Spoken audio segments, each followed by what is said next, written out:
नमस्कार दोस्तों, बहुत बहुत स्वागत, बहुत बहुत अभिनंदन।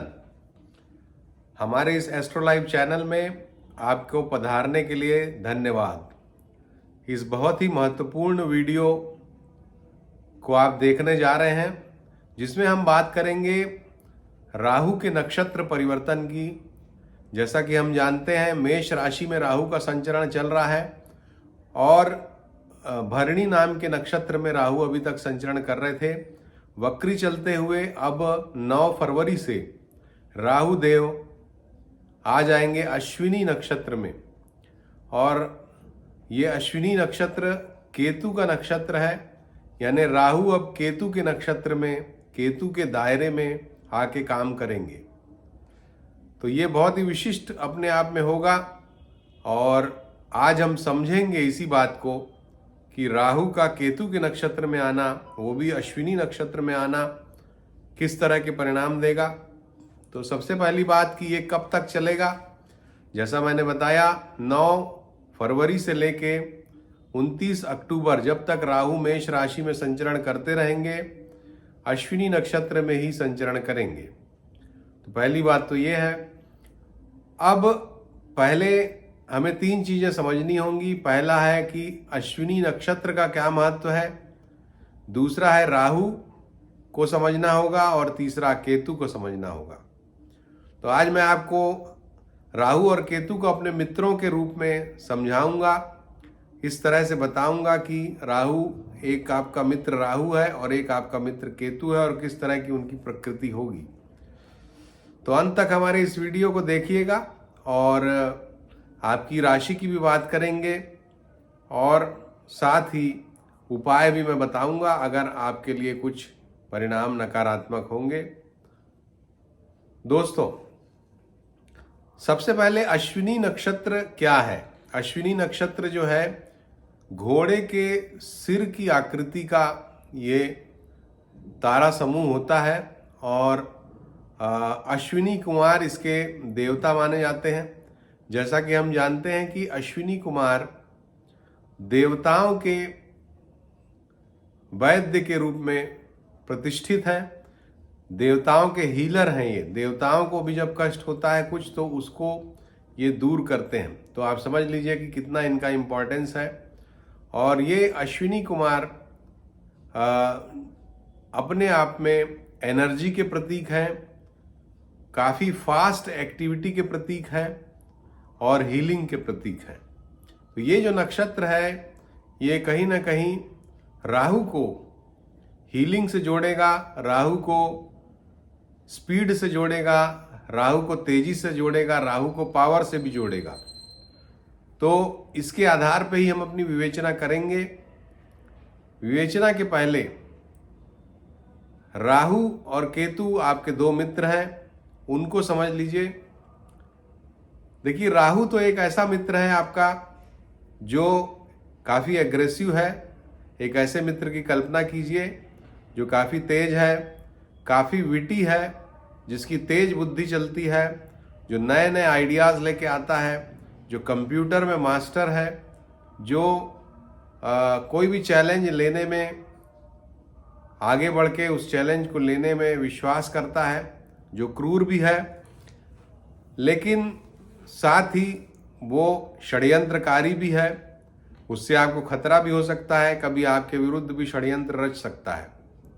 राजनीति के गुणधर्म, दांव पेच खूब अच्छे से समझने वाला है ये राहु, ये आपका मित्र। और साथ ही अचानक चीज़ों को अंजाम दे देता है।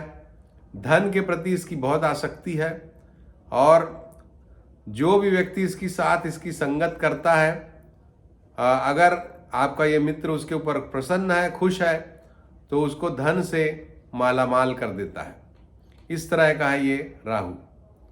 और ये जो आपका मित्र है, इसकी एक आंख में चोट है। साथ ही ये आपका मित्र जो है वो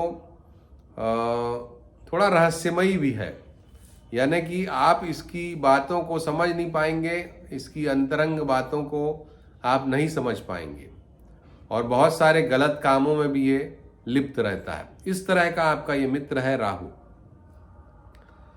अब दूसरा मित्र आपका केतु कैसा है?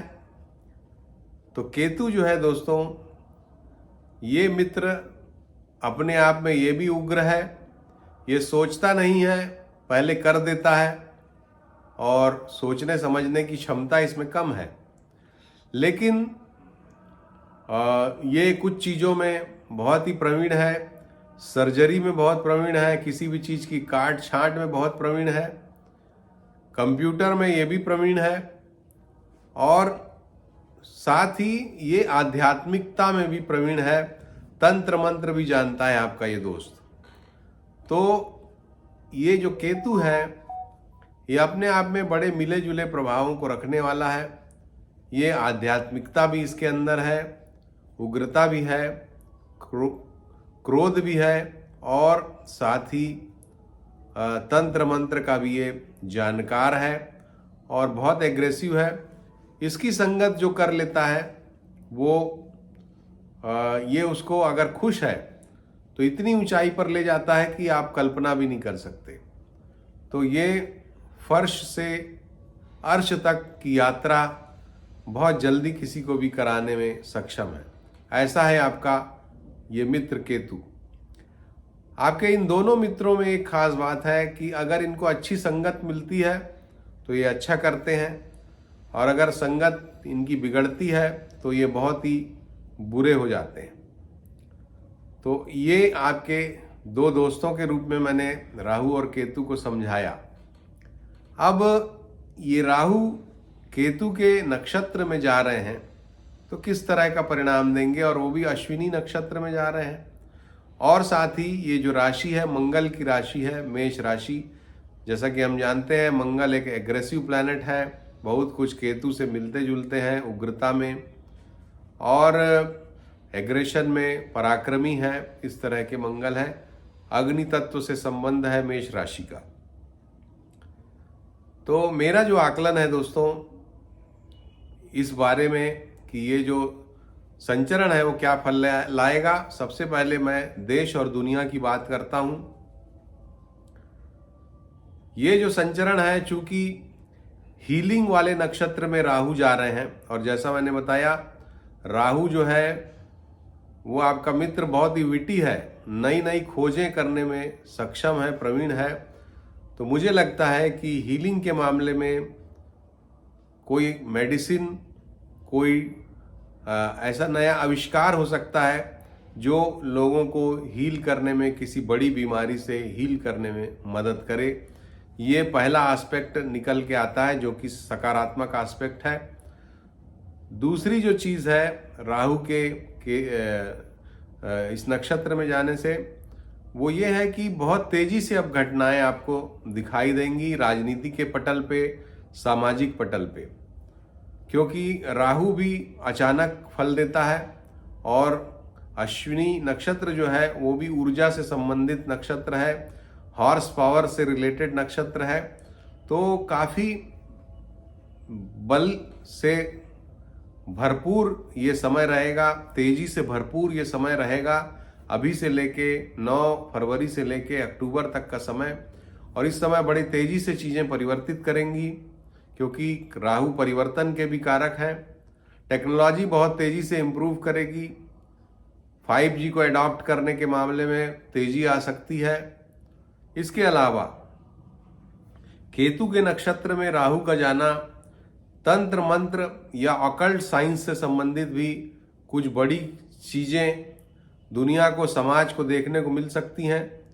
जैसे एक बागेश्वर धाम वाले बाबा जी वाली जो बात है, उस तरह की चीज़ों में और भी फैक्ट्स जो हैं सामने आ सकते हैं, जिससे ऑकल्ट साइंस जो है वो आम जनता के बीच और भी प्रखरता से आ सकता है। तो ये मेरा आकलन है इस समय के लिए जब राहु केतु के नक्षत्र में जा रहे हैं। तो ये चीज़ें कुछ अच्छी हैं। खराब चीज़ों में अग्नि से संबंधित राशि है मेष राशि, और राहु केतु दोनों का प्रभाव इस राशि पे आएगा। तो कहीं ना कहीं अग्निकांड भयंकरता से सामने आ सकते हैं। राहु जो है वो वायु तत्व से संबंध रखता है, आकाश से संबंध रखता है। आकाश तत्व से। तो इसलिए आकाश से संबंधित कुछ घटनाएं, दुर्घटनाएं या आकाश में युद्ध की परिस्थितियां को ये जन्म दे सकता है ये समय। तो एयर स्ट्राइक्स हो जाएं, एयर में कोलिजन हो जाए, इस तरह की घटनाएं ये समय लेके हमारे सामने आ सकता है।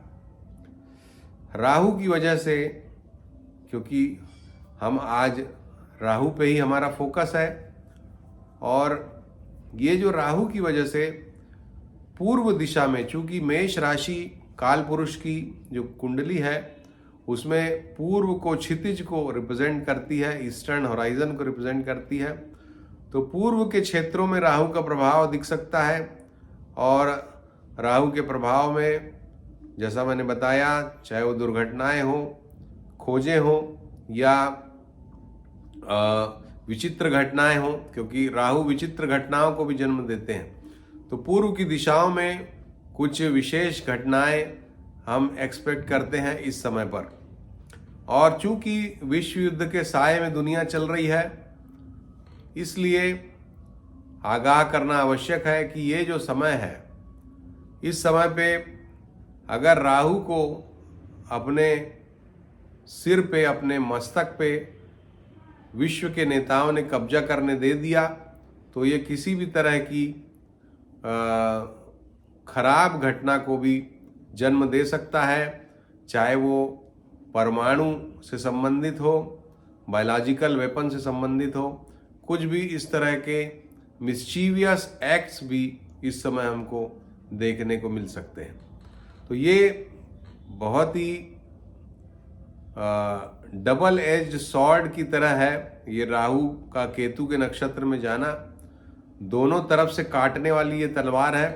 तो ये समय जो है विशेष रूप से सावधानी का है हम सभी को, क्योंकि हम सभी में राहु और केतु कहीं ना कहीं विद्यमान रहते हैं। और राहु जब केतु के नक्षत्र में जाएंगे तो दोनों ही ग्रह एग्रेसिव हो जाएंगे, दोनों ही एक तरह से राहु और केतु मिल जाएंगे।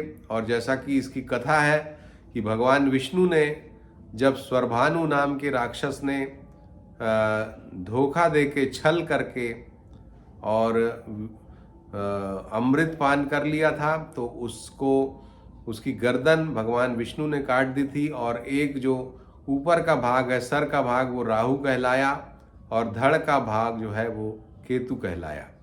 तो ये जो कहानी है, इसी से हम समझ सकते हैं कि अब जब राहु और केतु कंबाइन हो रहे हैं, तो पूरी तरह से वो स्वरभानु नामक राक्षस, ऐसा राक्षस जो कि अमृत पान किया हुआ है, वो फिर से फन उठा सकता है। और फन शब्द का उपयोग मैंने इसलिए किया क्योंकि भगवान विष्णु के सर काटने के बाद ब्रह्मा जी ने सर्प के ऊपर राहु और केतु का सर जो है, सर और धड़, वो जो एरिया था उसको जोड़ दिया था। इसीलिए सर्प के रूप में इन दोनों ग्रहों को प्रतीकात्मक रूप से माना जाता है। तो ये जो समय है, विशेष करके राहु जो है केतु के नक्षत्र में जाने का, वो किसके लिए ज़्यादा खराब रहेगा, संघर्षपूर्ण रहेगा, ये समझ लीजिए।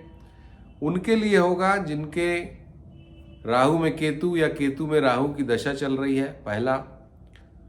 उनके लिए होगा जिनकी कुंडली में काल सर्प दोष का सृजन है, सारे ग्रह राहु और केतु के बीच में बैठे हुए हैं, उनके लिए ये एक सावधानी रखने वाला समय होगा। डरने की बात नहीं है, सिर्फ आपको सावधानी रखना है। राहु को अपने ऊपर कब्जा नहीं करने देना है, केतु को अपने ऊपर कब्जा नहीं करने देना है। इसका मतलब है राहु की तरह आपको मिस्चीवियस नहीं बनना है, षड्यंत्र नहीं करना है, राहु की तरह आपको रहस्यमयी काम नहीं करने हैं, एग्रेशन नहीं लाना है इन दोनों ग्रहों की तरह। जैसे केतु बिना सोचे समझे कर लेते हैं, तो आपको विचार पूर्वक अपने कार्य करना है। तो ये सब सावधानियां आपको बरतनी होंगी जिनकी राहु में केतु में राहु की दशा है, या जिनकी कुंडली में काल सर्प दोष है, या जिनकी कुंडलियों में भी इस तरह की परिस्थितियां हैं कि राहु केतु के नक्षत्र में है, केतु राहु के नक्षत्र में है। तो ऐसे लोगों को विशेष रूप से सावधानी रखने की ज़रूरत है। दोस्तों, अब आइए बात करते हैं कि आपके लिए, आपकी राशियों के लिए किस तरह के परिणाम ये राहु जो केतु के नक्षत्र में जा रहे हैं, अश्विनी नक्षत्र में जा रहे हैं, उसका परिणाम मिलेगा। तो सबसे पहले मेष राशि के लिए ये कहीं ना कहीं विशेष रूप से सावधानी का समय है, क्योंकि आपकी राशि में ही ये हो रहा है। तो आपको राहु और केतु के प्रभाव में नहीं आ जाना है, बच के रहना है। अन्यथा आपको और आपके परिवार के बीच में दूरियां बढ़ सकती हैं, आपके व्यापार पे प्रभाव आ सकता है, आपके शरीर पे प्रभाव आ सकता है नकारात्मक। तो इस विषय में सावधानी रखिए।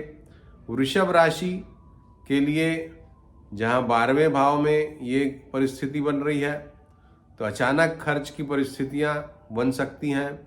अचानक आपको दूर की यात्रा वगैरह करनी पड़ सकता है। तो अगर यात्रा पे आप जाते हैं तो विशेष रूप से सावधानी रखिए। अच्छा ये होगा कि व्यापार अगर आप विदेश से करते हैं तो उसमें बढ़ोतरी हो सकती है। मिथुन राशि के लिए ये अच्छा परिणाम देगा। एकादश भाव में राहु आपको, जैसा मैंने बताया था, धन से मालामाल कर सकता है और इसलिए आप उस दिशा में सोच सकते हैं। धन को कमाने की जो प्रवृत्ति है उस पर ध्यान विशेष दे सकते हैं, ताकि अधिक मात्रा में धन आपके पास आए। सकारात्मक योग रहेगा। संतान के विषय में कुछ आपको चिंताएं, परेशानी हो सकती है। कर्क राशि के लिए दशम भाव में ये परिस्थिति बन रही है, तो आपके कार्य क्षेत्र में कुछ अचानक होने वाली घटनाएं आपको परिवर्तन के घेरे में ला सकती हैं। परेशानी भी थोड़ी हो सकती है, लेकिन अंत भला तो सब भला, तो अंत में उसका फल जो है सकारात्मक होगा, लेकिन परेशानी भी आएगी। तो ये जो समय है आपका फरवरी से अक्टूबर तक के समय के लिए मैं आपको बता रहा हूँ। इस समय पे आपके कार्य क्षेत्र में परिवर्तन निश्चित रूप से हो सकता है। प्रमोशन वगैरह भी ये करा सकते हैं, विशेष करके जब बृहस्पति भी आपकी राशि में आ जाएंगे, मेष राशि में, यानी कि वो समय होगा 22 अप्रैल। तो 22 अप्रैल के बाद आपको सकारात्मक परिणाम मिलेंगे। इसके पश्चात सिंह राशि के लिए ये जो परिवर्तन है ये नवम भाव में हो रहा है, और नवम भाव में आपको यात्राएं करनी पड़ेंगी। साथ ही अगर आप स्टूडेंट हैं, हायर स्टडीज़ कर रहे हैं, रिसर्च कर रहे हैं, तो उसमें कोई अचानक विघ्न बाधा आ जाए या अचानक आपको कुछ रास्ता निकल आए, क्योंकि ये राहु जो है बहुत इमेजिनेटिव प्लैनेट है। तो कहीं पे आप अगर फंसे थे, यानी अगर आपका सब बढ़िया चल रहा था तो रुकावट आ सकती है, या अगर आप रुके हुए थे तो वो अचानक किसी आइडिया से आपका काम चल पड़ सकता है। तो ये बात आपके साथ हो सकती है। शेष अच्छा है, अपने पिता के स्वास्थ्य का ध्यान रखें। कन्या राशि के लिए ये जो संचरण है अष्टम भाव में हो रहा है, तो अगर आप पेट से संबंधित किसी तकलीफ से परेशान थे तो उसको इग्नोर ना करें। पेट का ऑपरेशन वगैरह ये करा सकता है, और ऑपरेशन करके हील अप कर सकता है। तो आपकी कोई तकलीफ थी अगर पेट वगैरह की, तो उससे आप बच सकते हैं। उससे आपको ये हीलिंग अश्विनी कुमार का नक्षत्र दे सकता है। तुला राशि के लिए ये जो संचरण है ये सप्तम भाव में हो रहा है, और सप्तम भाव यानी कि आपका जो जीवन साथी है उसके जीवन में उथल पुथल के संकेत ये देता है। उनके जीवन में कुछ बड़े परिवर्तन हो सकते हैं, सिर से संबंधित उनको तकलीफ हो सकती है, तो उसके लिए सावधानी रखना अनिवार्य है। छठवें भाव में बन रहे हैं वृश्चिक राशि के लिए, तो वृश्चिक राशि के जातकों को ये शत्रुहंता योग बनाएगा। उनकी जो बीमारी चल रही थी उसमें अब आराम मिलेगा। अगर कोई लोन्स वगैरह आपके थे तो वो लोन चुक सकते हैं, तो आपके लिए ये संचरण सकारात्मक है। धनु राशि के लिए ये पंचम भाव में संतान को कुछ कष्ट दे सकता है, लेकिन संतान के रुके हुए कार्यों में उन्नति आ सकती है, या अगर कार्य बहुत अच्छे चल रहे थे तो उसमें रुकावट आ सकती है। संतान से अभी संबंधों के विषय में जागरूक रहें, संबंध खराब हो सकते हैं, इसलिए संतानों से डीलिंग जो है सोच समझ के करें। इसके पश्चात मकर राशि के चौथे भाव में संचरण होगा, और चौथे भाव की स्थिति यानी कि मकान, गाड़ी और माँ, तो माँ के स्वास्थ्य का ध्यान रखना है आपको, गाड़ी चलाने में सावधानी रखना है आपको, मकान की डीलिंग में भी सावधानी रखना है। हाँ, अचानक कोई प्रॉपर्टी वगैरह आपको मिल सकती है, आप खरीद सकते हैं, तो उस दृष्टिकोण से सकारात्मक परिणाम लेके ये आएगा। कुंभ राशि के लिए तीसरे भाव में ये संचरण हो रहा है, तो तीसरे भाव का संचरण यानी कि मेहनत आपको ज़्यादा करनी पड़ सकती है। अचानक कुछ नए चैलेंजेस आपके सामने आ सकते हैं, ऐसे कुछ काम आ सकते हैं जिससे छोटी यात्राएं भी हों। तो ये जो समय है आपके छोटे भाई बहनों के लिए कुछ परिवर्तनकारी हो सकता है, उनके लिए कुछ चैलेंजेस भी आ सकते हैं। कुल मिला के मिला जुला समय आपके लिए ये रहने वाला है। मीन राशि के लिए, जो कि अंतिम राशि है राशि चक्र की, दूसरे भाव में राहु का ये संचरण आपको गलत मार्ग से धन के लिए प्रवृत्त कर सकता है, तो उस विषय में सावधानी रखें। आपकी वाणी को दूषित कर सकता है, तो वाणी के प्रयोग में सावधानी रखें। मुख से संबंधित कुछ तकलीफ़ें भी ये आपको दे सकता है। तो दोस्तों, ये था आपकी राशियों पर प्रभाव इस विशेष परिवर्तन का। और ज्योतिष जगत में तो ये 4 ग्रह, वैसे तो हर ग्रह का अपना महत्व है, लेकिन ये 4 ग्रह जो है वही धमाका मचाते हैं। पहला है शनि, दूसरा है गुरु, तीसरे हैं राहु और चौथे हैं केतु। और 4 में से ये 2 ग्रह जो है जैसा कि प्रभावित हो रहे हैं इससे। और शनि देव भी अभी अभी रिसेंटली ही उन्होंने अपनी राशि बदली है और मकर से कुंभ राशि में गए हैं, और शनि के ही अनुचर माने जाते हैं राहु और केतु। तो एक तरह से देखा जाए तो शनि, राहु और केतु तीनों अब अपना स्टैंड बदल रहे हैं, अपना स्टांस बदल रहे हैं, और आप देश विदेश में पॉलिटिकल हॉराइजन्स पे भी बहुत सारे परिवर्तन देख पा रहे होंगे, और वो इन्हीं ग्रहों की देन है। और निश्चित रूप से काफ़ी चीज़ें शनि देव को, जैसा कि न्याय के देवता माना जाता है, करेक्टिव मेजर्स लेने वाले देवता माने जाते हैं, इसीलिए वो शेयर बाजार में भी करेक्शन कर रहे हैं और भी बहुत जगह करेक्शन करेंगे। तो आइए हम उसके साक्षी बनते हैं। अभी के लिए इतना ही। नमस्कार, धन्यवाद।